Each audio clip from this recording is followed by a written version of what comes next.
रामपुर के जंगल में भयानक गर्मी पड़ रही थी। सभी पक्षी एक डाल पर इकट्ठा होकर बातें कर रहे थे। तभी वहाँ टुनटुनी चिड़िया आती है। अरे तुम सब यहाँ बैठकर क्या बातें कर रहे हो? अरे टुनटुनी चिड़िया, तुम कब आई?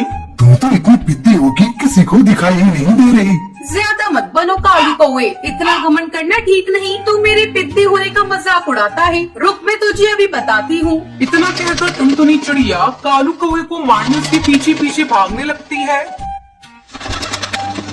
टुनटुनी चिड़िया, छोड़ना नहीं इसको, बिना मारे वापस मत आना। कालू कौवे और टुनटुनी चिड़िया का झगड़ा देखकर सारे पक्षी हंसने लगते हैं।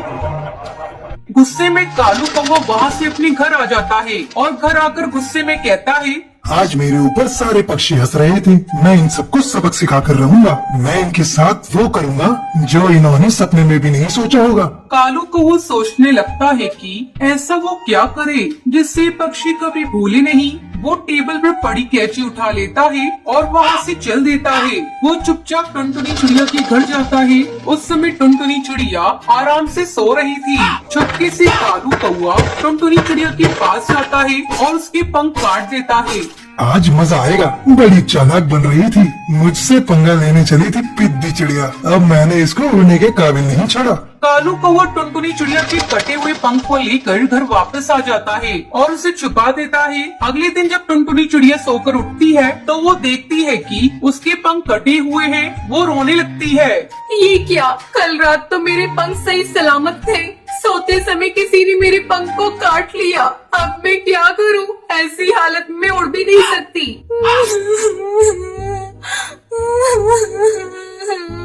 उसी रात कालू कौवा हरी तोती के भी घर जाता है और उसके भी पंख काट डालता है। इस तरह कालू कौवा एक एक करके उन सभी पक्षियों के पंख काट डालता है जो उस पे हंस रहे थे।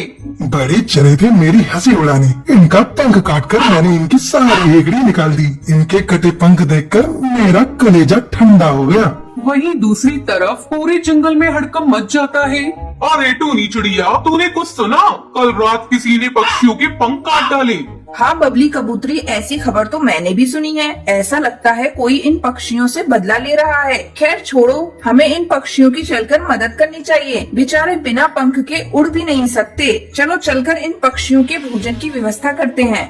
ऐसा कहकर टूनी चिड़िया और बबली कबूतरी टुनटुनी चिड़िया के घर जाती है। अरे टुनटुनी चिड़िया, तुम्हारी ये हालत कैसे हो गई? हमें बड़ा कष्ट हो रहा है। ये लो भोजन, इसे तुम खा लो। टूनी चिड़िया, पता नहीं मुझसे किसकी क्या दुश्मनी थी, किसने मेरे पंख काट दिए। तुम चिंता मत करो टुनटुनी, कुछ दिनों की बात है, फिर तुम्हारे नए पंख आ जाएंगे। उसके बाद टूनी चिड़िया और बबली कबूतरी सभी पक्षियों के घर जाती है और उन्हें भोजन देती है। पक्षियों की हालत देखकर टूनी चिड़िया बहुत दुखी थी। वो दुखी मन से कालू कौवे के घर भी जाती है। टूनी चिड़िया देखती है कि कालू कौवा पक्षियों के कटे हुए पंख से खेल रहा है।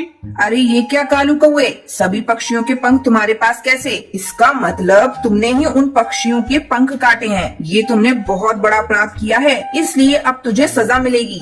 टूनी मौसी, ये सारे पक्षी मेरी हंसी उड़ा रहे थे, इसलिए मैंने उनके पंख काट डाले। मैंने गुस्से में ये सब कर दिया, मुझे माफ कर दो। ठीक है कालू कौवे, इस बार मैं तुझे माफ कर दे रही हूँ, लेकिन अगर आगे से तूने ऐसा कुछ किया तो मैं तुम्हें कड़ी सजा दिलवाऊंगी। तुझे अभी चलकर उन पक्षियों से माफी मांगनी होगी।